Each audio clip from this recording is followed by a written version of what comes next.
News next top ನ್ಯೂಸ್ಗೆ ಸ್ವಾಗತ. ನಾನು ದರ್ಶನ್ ಶೆಟ್ಟಿ ನಾರ್ಕಳಿ. ಟಾಪ್ ನ್ಯೂಸ್ ನೋಡೋಣ. ಅದಕ್ಕೂ ಮುನ್ನ ಈ ಕ್ಷಣದ ಹೆಡ್ಲೈನ್ಸ್.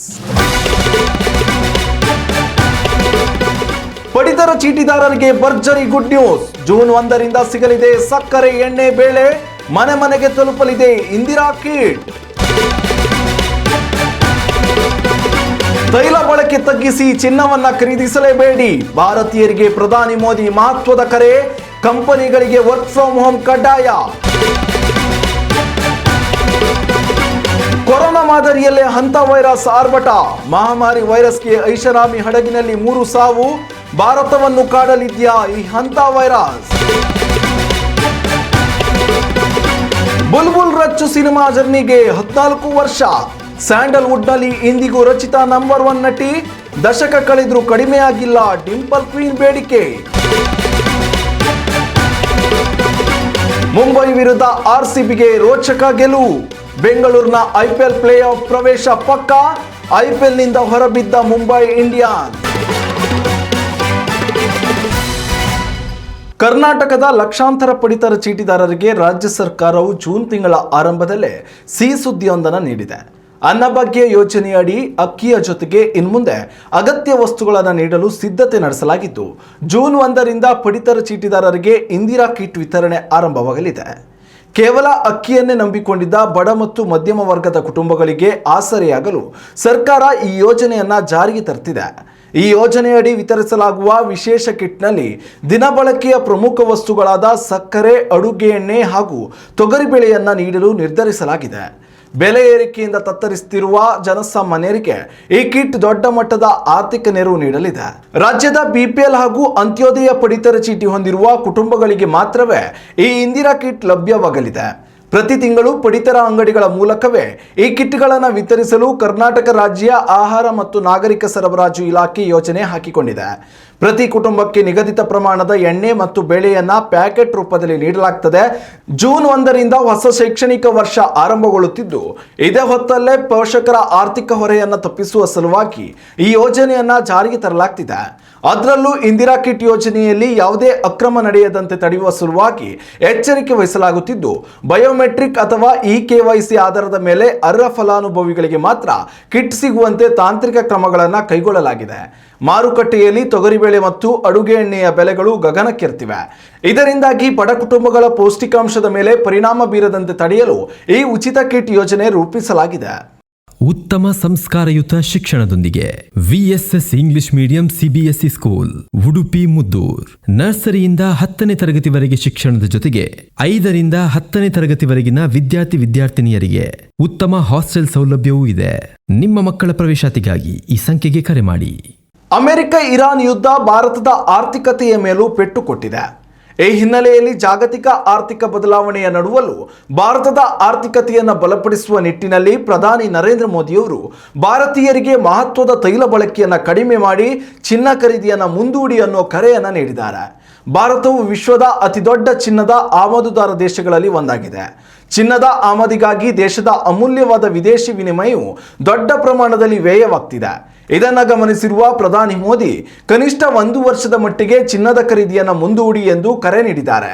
ಚಿನ್ನದ ಮೇಲಿನ ಹೂಡಿಕೆಯನ್ನು ಕಡಿಮೆ ಮಾಡುವ ಮೂಲಕ ದೇಶದ ಆರ್ಥಿಕ ಹರಿವನ್ನು ಉತ್ಪಾದನಾ ವಲಯಕ್ಕೆ ತಿರುಗಿಸುವುದು ಪ್ರಧಾನಿಯವರ ಈ ಕರೆಯ ಹಿಂದಿರುವ ಮುಖ್ಯ ಉದ್ದೇಶವಾಗಿದೆ. ಮಾತ್ರವಲ್ಲ, ಪೆಟ್ರೋಲ್ ಮತ್ತು ಡೀಸೆಲ್ ಆಮದು ಭಾರತದ ಬೊಕ್ಕಸಕ್ಕೆ ದೊಡ್ಡ ಹೊರೆಯಾಗಿದೆ. ಹೀಗಾಗಿ ಸಾರ್ವಜನಿಕರು ಅನಗತ್ಯ ಪ್ರಯಾಣಗಳನ್ನು ತಪ್ಪಿಸುವ ಮೂಲಕ ಮತ್ತು ಸಾರ್ವಜನಿಕ ಸಾರಿಗೆಯನ್ನು ಬಳಸುವ ಮೂಲಕ ತೈಲ ಬಳಕೆಯನ್ನು ಕಡಿಮೆ ಮಾಡಬೇಕು ಎಂದು ಪ್ರಧಾನಿಯವರು ತಿಳಿಸಿದ್ದಾರೆ. ಇದು ಕೇವಲ ಹಣ ಉಳಿತಾಯ ಮಾತ್ರವಲ್ಲದೆ ಇಂಧನ ಭದ್ರತೆ ಮತ್ತು ಪರಿಸರ ಸಂರಕ್ಷಣೆಯ ದೃಷ್ಟಿಯಿಂದಲೂ ಅತಿ ಅಗತ್ಯ ಎಂದಿದ್ದಾರೆ. ಅಲ್ಲದೆ ಖಾಸಗಿ ಮತ್ತು ಕಾರ್ಪೊರೇಟ್ ವಲಯದ ಕಂಪನಿಗಳಿಗೆ ಪ್ರಧಾನಿ ಮಹತ್ವದ ಸಲಹೆಯನ್ನು ನೀಡಿದ್ದಾರೆ. ನೌಕರರಿಗೆ ಸಾಧ್ಯವಿರುವ ಕಡೆಗಳಲ್ಲಿ ವರ್ಕ್ ಫ್ರಮ್ ಹೋಮ್ ಸೌಲಭ್ಯವನ್ನು ನೀಡುವಂತೆ ಮನವಿ ಮಾಡಿದ್ದಾರೆ. ಇದರಿಂದ ರಸ್ತೆಗಳಲ್ಲಿ ವಾಹನ ಸಂಚಾರ ಕಡಿಮೆಯಾಗಿ ಇಂಧನ ಉಳಿತಾಯವಾಗಲಿದೆ ಹಾಗೂ ಕಚೇರಿಗಳ ನಿರ್ವಹಣಾ ವೆಚ್ಚವು ತಗ್ಗಲಿದೆ. ಜಗತ್ತು ಇನ್ನು ಕೊರೋನಾ ಮಹಾಮಾರಿಯ ಆಘಾತದಿಂದ ಸಂಪೂರ್ಣವಾಗಿ ಹೊರಬಂದಿಲ್ಲ. ಅಷ್ಟರಲ್ಲೇ ಮತ್ತೊಂದು ಮಾರಕ ವೈರಸ್ ಆತಂಕವನ್ನು ಸೃಷ್ಟಿಸಿದೆ. ಇತ್ತೀಚೆಗೆ ಐಷಾರಾಮಿ ಹಡಗೊಂದರಲ್ಲಿ ಸಂಭವಿಸಿದ 3 ಸಾವಿನ ಪ್ರಕರಣ ಇದೀಗ ಜಾಗತಿಕ ಮಟ್ಟದಲ್ಲಿಯೂ ಭೀತಿಯನ್ನು ಹುಟ್ಟಿಸಿದೆ. ಹಂತ ವೈರಸ್ನಿಂದಲೇ 3 ಸಾವನ್ನಪ್ಪಿರುವುದು ದೃಢಪಟ್ಟಿದೆ. ಸಾಮಾನ್ಯವಾಗಿ ಇಲಿಗಳಿಂದ ಹರಡುವ ವೈರಸ್ ಮುಖ್ಯವಾಗಿ ಉಸಿರಾಟದ ಮೇಲೆ ನೇರ ಪರಿಣಾಮ ಬೀರುತ್ತದೆ. ಸೋಂಕಿತ ಇಲಿಗಳ ಮೂತ್ರ, ಲಾಲರಸ ಅಥವಾ ಮಲದೊಂದಿಗೆ ಮನುಷ್ಯರು ಸಂಪರ್ಕಕ್ಕೆ ಬಂದಾಗ ಈ ವೈರಸ್ ಹರಡುತ್ತದೆ. ವಿಶೇಷವೇನೆಂದರೆ ಇದು ಗಾಳಿಯ ಮೂಲಕವೂ ಹರಡುವ ಸಾಧ್ಯತೆ ಇರ್ತದೆ. ಇಲಿಗಳು ಓಡಾಡಿದ ಜಾಗದ ಧೂಳನ್ನು ನಾವು ಉಸಿರಾಡಿದಾಗ ಈ ವೈರಸ್ ನಮ್ಮ ದೇಹವನ್ನು ಸೇರಬಹುದು. ಅಂಥ ವೈರಸ್ ಹೊಸದೇನಲ್ಲ. 1950ರ ದಶಕದ ಕೊರಿಯನ್ ಯುದ್ಧದ ಸಮಯದಲ್ಲಿ ದೊಡ್ಡ ಮಟ್ಟದಲ್ಲಿ ಅಪಾಯವನ್ನು ತಂದೊಡ್ಡಿತ್ತು. ಅಮೆರಿಕ, ಚೀನಾ ಮತ್ತು ದಕ್ಷಿಣ ಅಮೆರಿಕ ದೇಶಗಳಲ್ಲಿ ಈ ವೈರಸ್ ಸೋಂಕು ಆಗಾಗ ಕಾಣಿಸಿಕೊಳ್ಳುತ್ತಲೇ ಇದೆ. ವರ್ಷಂಪ್ರತಿ ನೂರಾರು ಜನ ಈ ವೈರಸ್ಗೆ ಬಲಿಯಾಗುತ್ತಿದ್ದಾರೆ. ಭಾರತದಲ್ಲಿಯೂ ಅಂಥ ವೈರಸ್ ಸೋಂಕು ಪತ್ತೆಯಾಗಿತ್ತು. ಆದರೆ ಕೊರೋನಾ ಮಾದರಿಯಲ್ಲಿ ದೊಡ್ಡ ಮಟ್ಟದಲ್ಲಿ ಹರಡಿರಲಿಲ್ಲ. ಅಂಥ ವೈರಸ್ ಕೂಡ ಕೊರೋನಾ ಸೋಂಕಿನಂತೆಯೇ ಶ್ವಾಸಕೋಶದ ಮೇಲೆ ತೀವ್ರವಾದ ದಾಳಿ ಮಾಡ್ತದೆ. ಆರಂಭದಲ್ಲಿ ಜ್ವರ, ತಲೆನೋವು, ಸ್ನಾಯು ನೋವು ಕಾಣಿಸಿಕೊಂಡು ಸಾಮಾನ್ಯ ಜ್ವರದಂತೆ ಭಾಸವಾದರೂ ಕೂಡ ಕೆಲವೇ ದಿನಗಳಲ್ಲಿ ಉಸಿರಾಟದ ಮೇಲೆ ತೀವ್ರ ತೊಂದರೆಯನ್ನು ಉಂಟು ಮಾಡಲಿದೆ. ಕೊರೋನಾ ಸೋಂಕಿಗೆ ಹೋಲಿಕೆ ಮಾಡಿದರೆ ಅಂಥ ವೈರಸ್ನಿಂದ ಸಾವಿನ ಪ್ರಮಾಣ 38%ರಷ್ಟಿದೆ ಅನ್ನೋದು ಅತ್ಯಂತ ಅಪಾಯಕಾರಿ ಸಂಗತಿ. ಉತ್ತಮ ಸಂಸ್ಕಾರಯುತ ಶಿಕ್ಷಣದೊಂದಿಗೆ VSS English medium CBSE school Udupi Muddur. ನರ್ಸರಿಯಿಂದ 10ನೇ ತರಗತಿವರೆಗೆ ಶಿಕ್ಷಣದ ಜೊತೆಗೆ 5ರಿಂದ 10ನೇ ತರಗತಿವರೆಗಿನ ವಿದ್ಯಾರ್ಥಿನಿಯರಿಗೆ ಉತ್ತಮ ಹಾಸ್ಟೆಲ್ ಸೌಲಭ್ಯವೂ ಇದೆ. ನಿಮ್ಮ ಮಕ್ಕಳ ಪ್ರವೇಶಾತಿಗಾಗಿ ಈ ಸಂಖ್ಯೆಗೆ ಕರೆ ಮಾಡಿ. ಕನ್ನಡ ಚಿತ್ರರಂಗದಲ್ಲಿ ಒಬ್ಬ ನಟಿ ದಶಕಕ್ಕೂ ಹೆಚ್ಚು ಕಾಲ ತನ್ನ ಬೇಡಿಕೆಯನ್ನು ಉಳಿಸಿಕೊಳ್ಳುವುದು ಅಷ್ಟು ಸುಲಭದ ಮಾತಲ್ಲ. ಆದರೆ ತನ್ನ ನಗು, ಅಭಿನಯ ಮತ್ತು ಆಕರ್ಷಕ ವ್ಯಕ್ತಿತ್ವದಿಂದ ಡಿಂಪಲ್ ಕ್ವೀನ್ ಎಂದೇ ಖ್ಯಾತರಾಗಿರುವ ರಚಿತಾ ರಾಮ್ ಈ ಸಾಧನೆಯನ್ನ ಮಾಡಿ ತೋರಿಸಿದ್ದಾರೆ. ಕನ್ನಡ ಚಿತ್ರರಂಗಕ್ಕೆ ಕಾಲಿಟ್ಟು ಈಗ ಬರ್ತಿ 14 ವರ್ಷಗಳಾಗಿದ್ದು ಇಂದಿಗೂ ಅವರ ಬೇಡಿಕೆ ಕುಗ್ಗದೇ ಇರುವುದು ವಿಶೇಷ. ಕಿರುತೆರೆಯ ಅರಸಿ ಧಾರಾವಾಹಿ ಮೂಲಕ ಬಣ್ಣದ ಲೋಕಕ್ಕೆ ಎಂಟ್ರಿ ಕೊಟ್ಟ ರಚಿತಾ ರಾಮ್ ಮೊದಲ ಪ್ರಯತ್ನದಲ್ಲಿಯೇ ಕನ್ನಡಿಗರ ಮನ ಗೆದ್ದಿದ್ರು. ಕಿರುತೆರೆಯ ಅವರ ಜನಪ್ರಿಯತೆಯಿಂದಲೇ ಚಾಲೆಂಜಿಂಗ್ ಸ್ಟಾರ್ ದರ್ಶನ್ ಅಭಿನಯದ ಬುಲ್ಬುಲ್ ಸಿನಿಮಾಕ್ಕೆ ನಾಯಕಿಯಾಗಿ ಆಯ್ಕೆಯಾಗಿದ್ರು. 2013ರಲ್ಲಿ ಬಿಡುಗಡೆಯಾದ ಈ ಚಿತ್ರವು ಬಾಕ್ಸ್ ಆಫೀಸ್ನಲ್ಲಿ ಧೂಳೆಬ್ಬಿಸಿತು. ಮೊದಲ ಚಿತ್ರದಲ್ಲಿ ಸ್ಟಾರ್ ನಟನಿಗೆ ಜೋಡಿಯಾಗಿ ಮಿಂಚಿದ ರಚಿತಾ ಅನಂತರ ಹಿಂದೆ ತಿರುಗಿ ನೋಡಲೇ ಇಲ್ಲ. ಬುಲ್ಬುಲ್ ಸಕ್ಸಸ್ ಬೆನ್ನಲ್ಲೇ ರಚಿತಾ ರಾಮ್ಗೆ ಸಾಲು ಸಾಲು ಸಿನಿಮಾಗಳು ಕೈ ಹಿಡಿದಿತ್ತು. ಪುನೀತ್ ರಾಜ್ಕುಮಾರ್ ಜೊತೆ ಚಕ್ರವ್ಯೂಹ ಮತ್ತು ನಟ ಸಾರ್ವಭೌಮ, ಸುದೀಪ್ ಜೊತೆ ರನ್ನ, ಶ್ರೀ ಮುರಳಿ ಜೊತೆ ಭರಾಟೆ ಹಾಗೂ ಧ್ರುವ ಸರ್ಜಾ ಜೊತೆ ಭರ್ಜರಿ ಚಿತ್ರಗಳಲ್ಲಿ ನಟಿಸುವ ಮೂಲಕ ಸ್ಯಾಂಡಲ್ವುಡ್ನ ಬಹುತೇಕ ಎಲ್ಲ ಸೂಪರ್ ಸ್ಟಾರ್ಗಳ ಜೊತೆ ಸ್ಕ್ರೀನ್ ಶೇರ್ ಮಾಡಿದ ಕೀರ್ತಿ ಇವರದಾಗಿದೆ. ಕೇವಲ ಗ್ಲಾಮರ್ ಗೊಂಬೆಯಾಗಿ ಉಳಿಯದ ರಚಿತಾ ಆಯುಷ್ಮಾನ್ ಭವ, ರಮೇಶ್ ಅರವಿಂದ್ ಜೊತೆಗಿನ ಶಿವಾಜಿ ಸುರತ್ಕಲ್ ಹಾಗೂ ಏಕಲವ್ಯ ಅಂತಹ ಚಿತ್ರಗಳಲ್ಲಿ ವಿಭಿನ್ನ ಪಾತ್ರಗಳ ಮೂಲಕ ತಮ್ಮ ನಟನ ಸಾಮರ್ಥ್ಯವನ್ನು ಸಾಬೀತುಪಡಿಸಿದ್ದಾರೆ. ಕಮರ್ಷಿಯಲ್ ಚಿತ್ರಗಳಷ್ಟೇ ಅಲ್ಲದೆ ಮಹಿಳಾ ಪ್ರಧಾನ ಚಿತ್ರಗಳಲ್ಲೂ ನಟಿಸುವ ಮೂಲಕ ಚಿತ್ರರಂಗದಲ್ಲಿ ತಮ್ಮದೇ ಆದ ಸ್ಥಾನ ಭದ್ರಪಡಿಸಿಕೊಂಡಿದ್ದಾರೆ. ಸಿನಿಮಾಗಳ ನಡುವೆಯೂ ಕಿರುತೆರೆಯ ಸಂಪರ್ಕವನ್ನು ರಚಿತಾ ಕಡಿದುಕೊಂಡಿಲ್ಲ.